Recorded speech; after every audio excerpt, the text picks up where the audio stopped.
Hello, everyone. It says I am live, and I say every week I am alive, and it's a great place to be.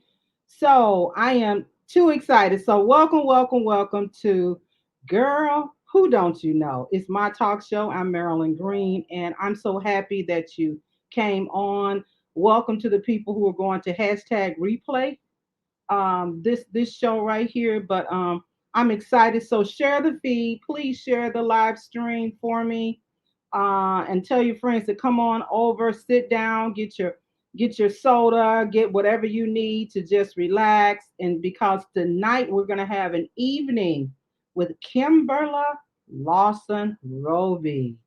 Exciting, exciting. Okay, I'm just so happy to have her on. So, and then I want to tell you guys that if you go to my website, Girl Who Don't You Know, on Facebook, you can post your comments during the live show. We're going to have a time where you can ask questions after I ask some questions. And I know you guys are wanting to ask some questions as well. Of course, I'm going to kind of make sure they're the right type of questions before I ask her. So just share the live stream, and we'll get started in just a minute. I see the people coming on. Thank you for coming on, and I'm excited about today. And I'll tell a quick little story of the fact that, and I shared it with Kim. She gave me okay to call her Kim.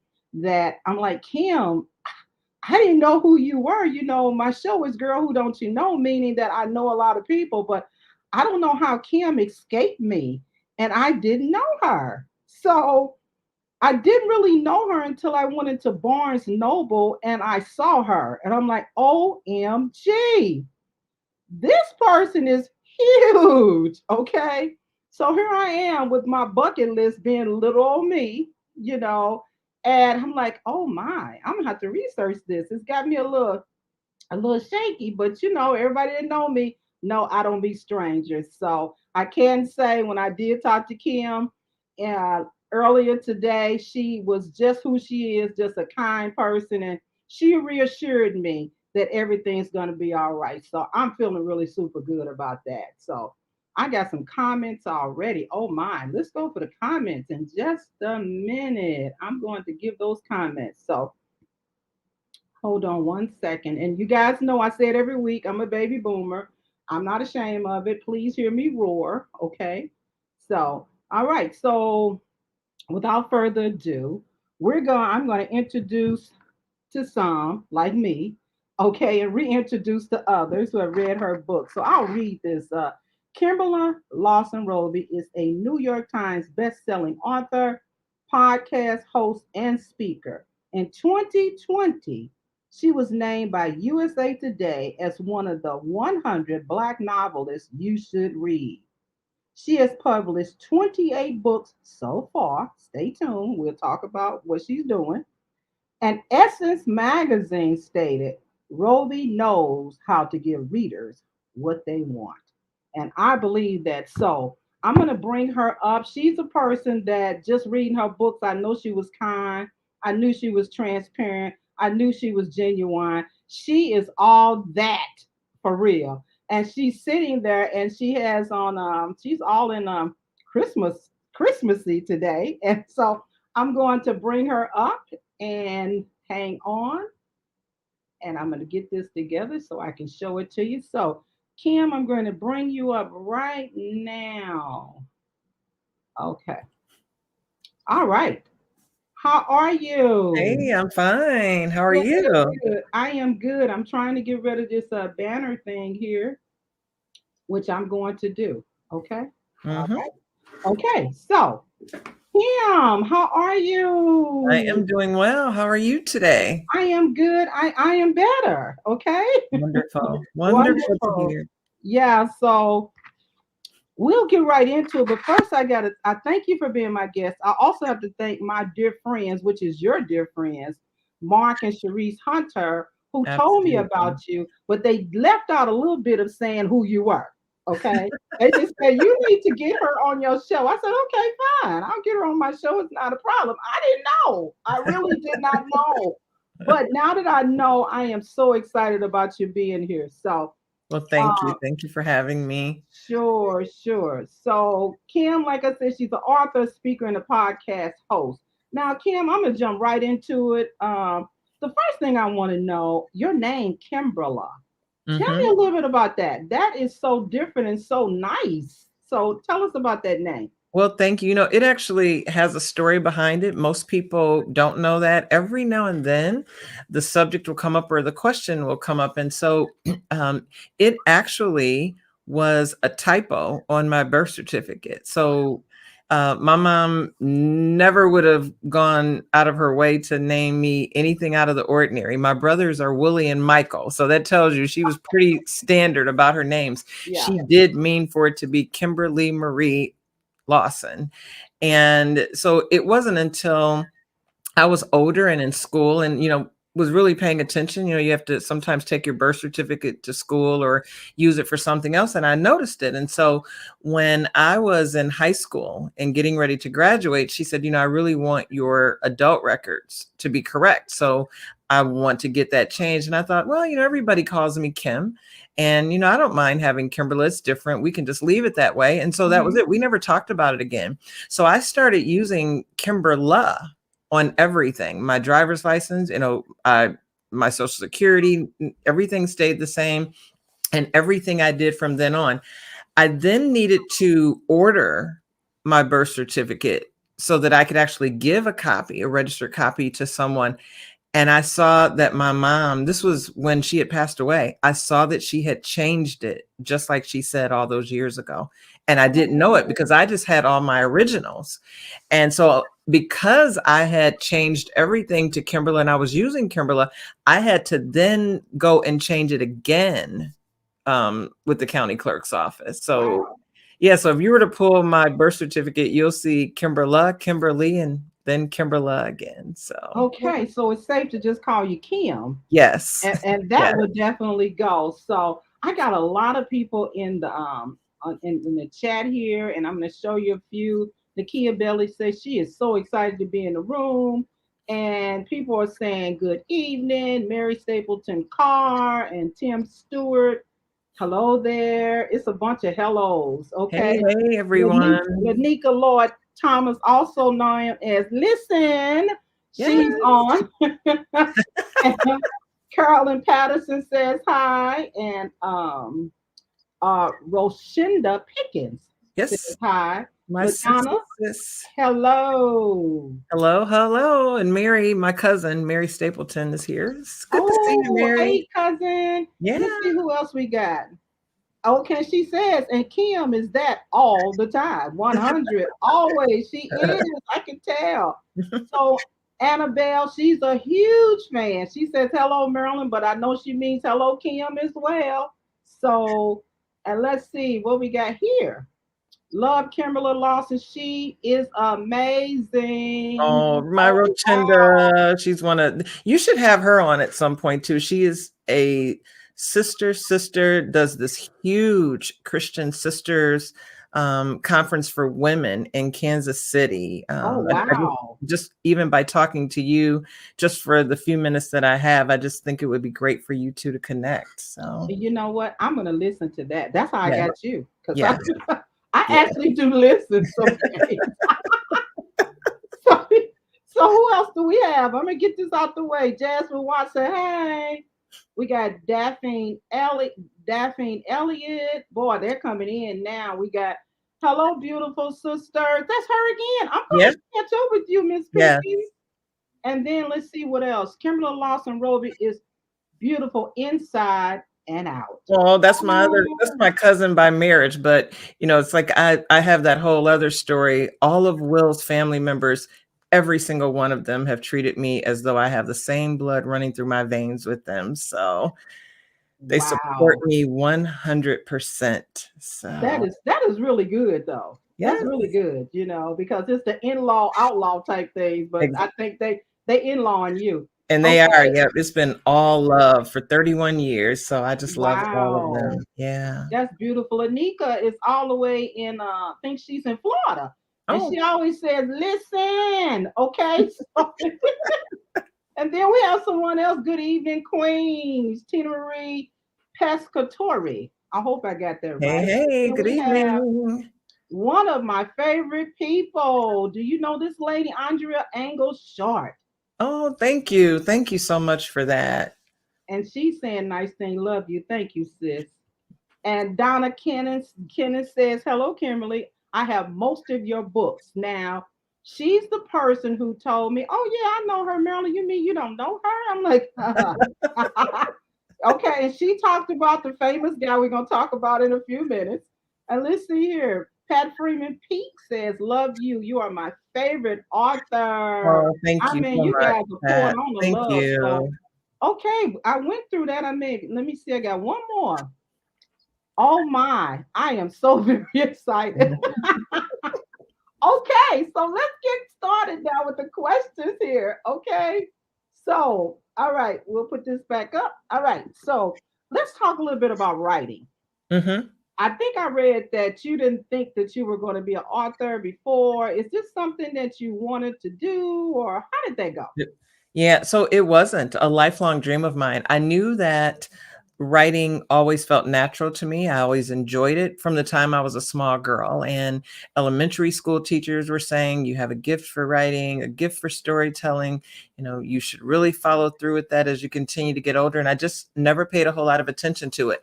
I did love writing to the point where I did think one day I would either write for newspapers or Mhm. I would write for magazines. It would be something of that nature, but never ever thought that I would begin writing books. And so by the time I was in high school, I had heard enough, even from my teachers then, about my writing to think, well, maybe I should pay a little bit more attention to it, take it just a little bit more seriously.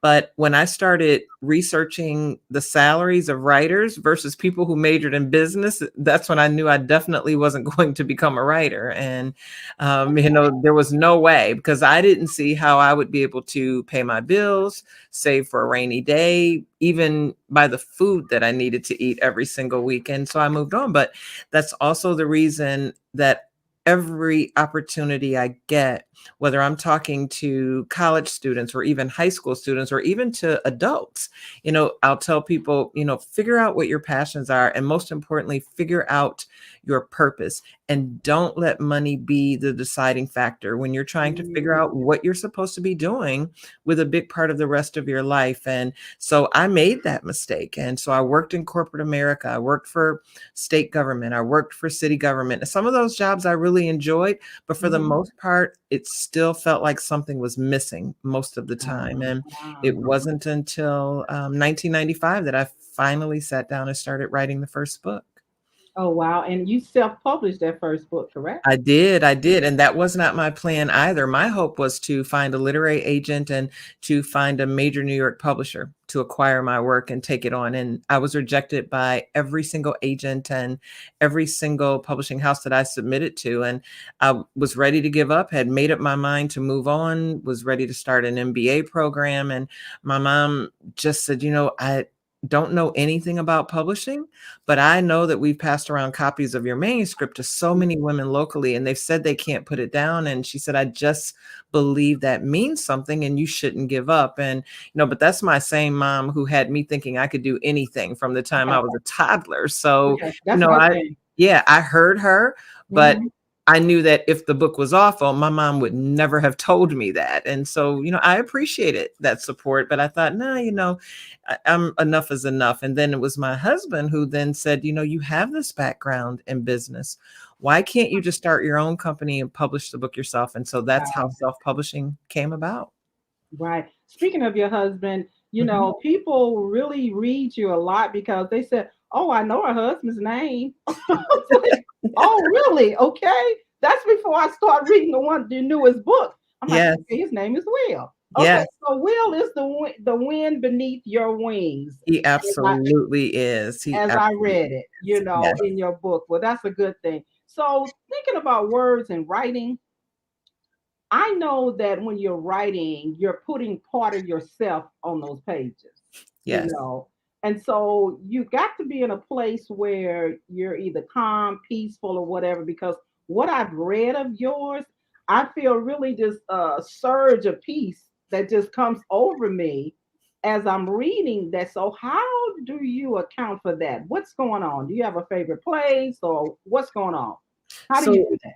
I do. It really is this whole idea of getting to a place. Once I got to a place where it became more about, okay, Lord, what do you want me to write? What words do you want me to use that will help others? Hopefully one, but hopefully many people. And so when I really moved into a place of just saying, even when I'm writing fiction, this has to be something that will be helpful to another reader in one way or another. And so I lock myself away. We have a den upstairs. I will go up there with my laptop, and I have friends who they will play certain music depending on what type of scene they're writing, or even if they're writing nonfiction, depending on what sort of chapter that might be. But for me, I have to have total silence. I literally shut the door. I have to have total silence. Our landline phones, if they're in any of the rooms upstairs, I have all those on silent pretty much 12 months out of the year. Mhm. And so that's what I have to do. I literally just have to lock myself away. I pray for God to give me the words that he wants me to say, though that I was saying earlier, so that it can help at least one and hopefully many. And then I just write the chapter, and I just do that every day until I Mm. finish that first draft. Wow. Yeah, Wow. so I won't even can't, I try not to schedule hair appointments, dental appointments, doctor's appointments. I try to carve out 6 weeks for that first draft without really being distracted at all during that period of time. Wow. Mhm. Man, okay. You lock yourself away. Right. Super. For me, I need what, a wild cherry Pepsi and quiet. Yeah, When I yeah, get a wild cherry Pepsi, I can go there. I you're can write. good. I don't know. It's weird. It's weird. It's weird. Okay, so your not your latest book, but because you got a new one coming out, and we're gonna talk about that. I got the name and Mhm, everything. But this one right here that you got out, which is part of your podcast, mhm. and I do have the book right here, and you see I got a whole bunch of little sticky pads in there. Yeah. I did tell Kim earlier that her other books, which we're gonna talk about too a little bit, is that I didn't know because I really don't read those type of books. But this book right here is like a self help, a refresher, a reminder. It's just all that for real to say. Sometimes you know something and then you don't remember it. But this book right here, this book on the screen, the woman God created you to be, finding success through faith, spiritually, personally, and professionally, will move you to the next place. You might be stuck, and I always talk about being stuck, but you will move on this. And she's very transparent, as she always is, and she's vulnerable in here. And I love that about her, So I'm a number one fan now. So everybody else, you're gonna have to move over. I'm the number one fan now.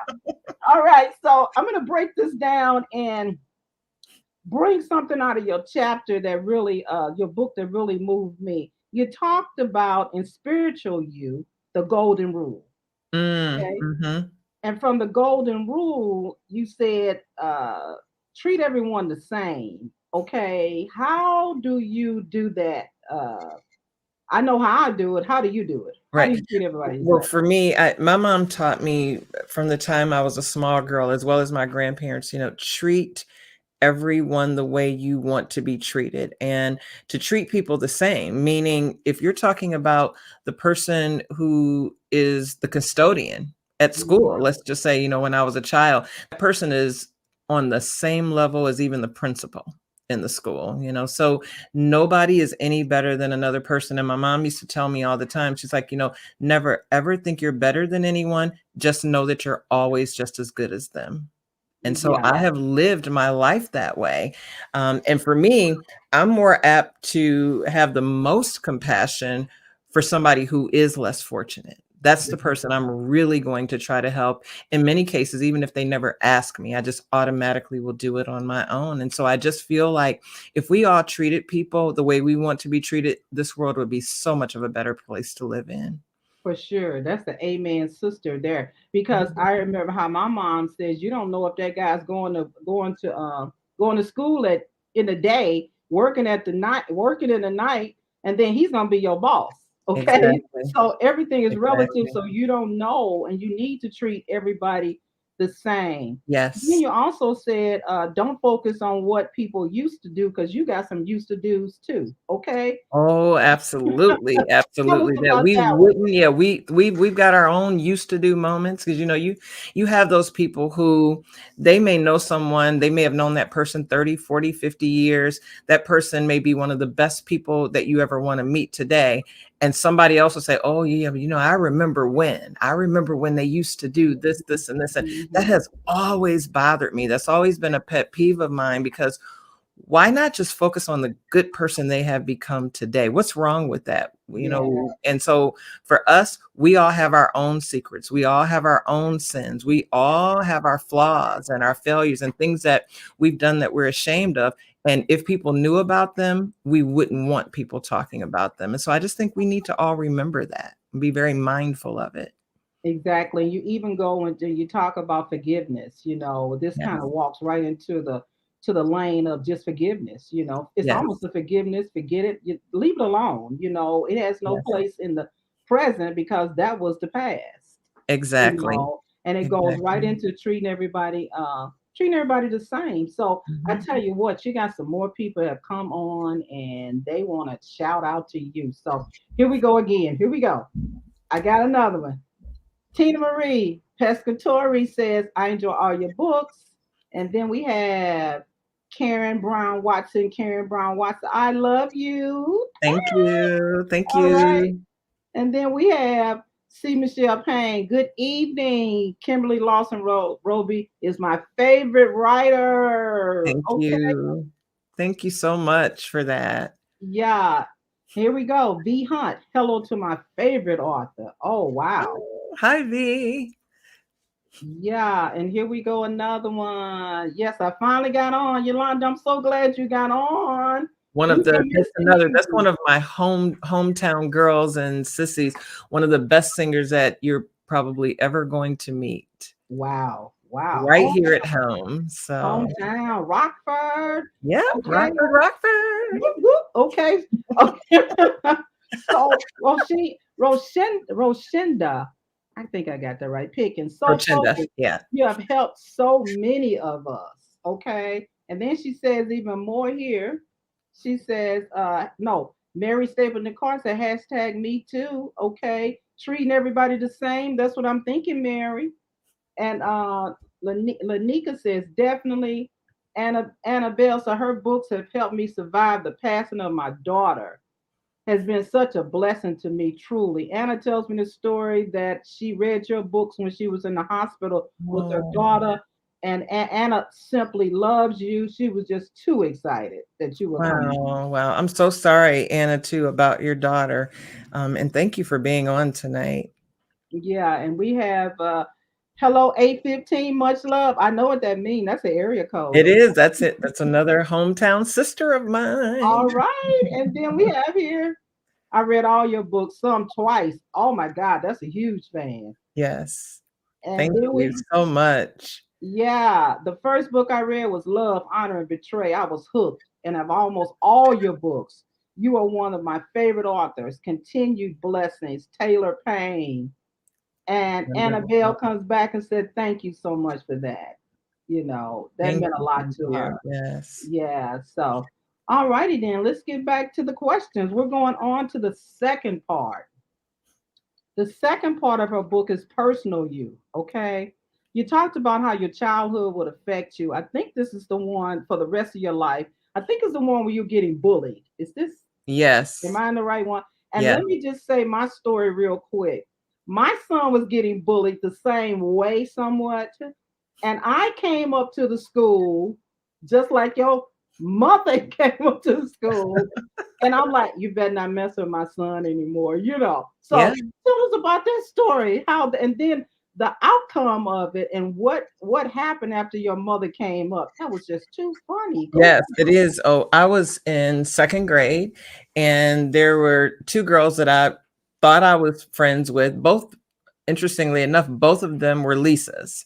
And so, just out of the blue, not too long into the school year, they just suddenly stopped speaking to me. And then it turned into, name calling. Then it turned into, how sometimes you're in a single file line when you're leaving the class to either go down to the lunchroom or to the gym, where they would sneak and walk behind me and just kind of push me, and then it turned into me literally just having my head down on my desk in Mm. tears every single day. And so that quarter, I went from being a straight A student to getting maybe a couple of B's and then C's.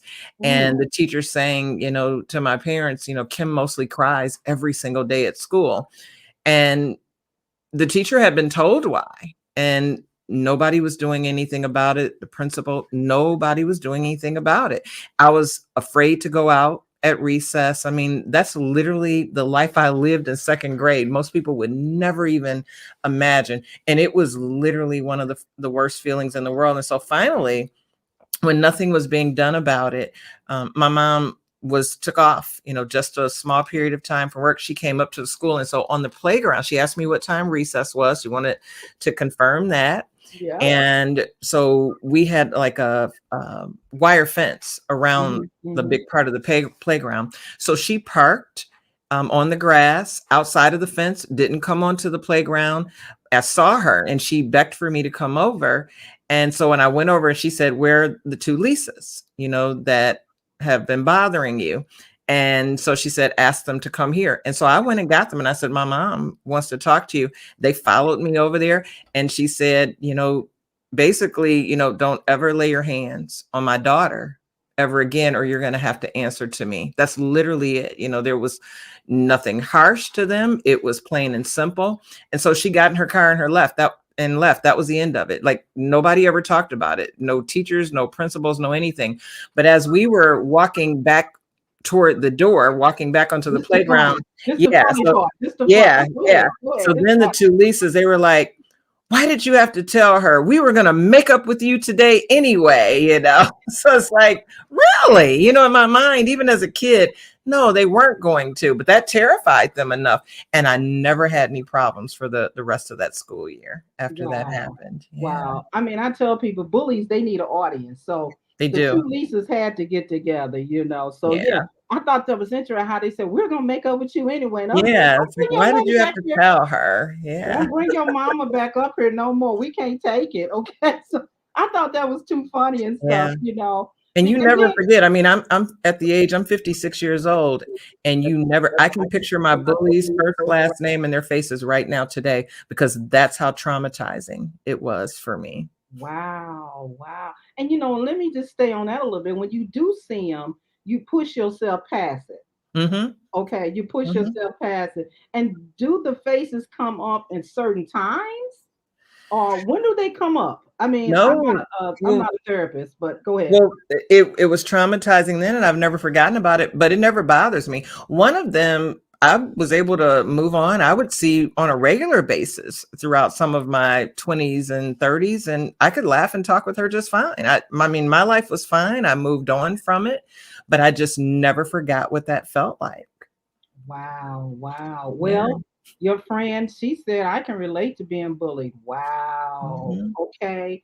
And Miss Jameson says hello. Hello. Hello. Yeah. Okay. So let's unpack this some more. Now, also in her book, you guys, she has this book, but she also gives you what I love. She gives you at the end some tips on how to, do better or really, really get into this chapter. And so, one of the chapters she says the comparison game, pretending to be something you're not. Mm-hmm. I love that one because one thing that I found, and you talked about this as well, I think it's in this chapter here, that you just need to be happy. Be you, do you. Talk Mm-hmm. about that a little bit. Be you, do you. I say that all the time. Do you? Okay. So talk about And you do, for sure, because you can absolutely move into this space where you begin comparing yourself to others. It may be that, God has called you to become an author. Let's just say you have writing in you, writing feels natural to you. You know that that's your purpose, but then you start looking at the thousands or millions of other authors out there. And the next thing you know, you allow the enemy inside of your head, and then he starts telling you you can't do it, or it's already been done too many other times and you won't be successful with it, because that's what the enemy does. He literally talks to you. He tries to talk you out of what he knows God has given you the